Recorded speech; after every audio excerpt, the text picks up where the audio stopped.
Bila waktu terbaik nak mula simpan emas? Jawapan dia, waktu terbaik adalah 10 tahun dulu. Itu waktu terbaik. Tapi disebabkan waktu dulu pun kita tak ada duit, dan sekarang kita baru ada duit. So bila kita nak kena mula sekarang. Kalau ikutkan bila waktu terbaik 10 tahun dulu, sebab waktu tengah murah. 1 gram RM30, RM40, 1 gram 100. Tapi benda dah lepas, past is past. So sekarang ni apa yang ada depan mata? Kita ada duit, kita ada kesedaran, kita ada ilmu, dan kita ada orang yang nak bimbing. Saya ada orang yang nak bimbing tuan-tuan perempuan nak simpan emas. So apa yang kita kena buat? Mula je lah.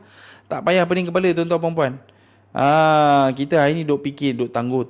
Bila nak mula. Apa yang patut kita nak buat? Mula je. Okay.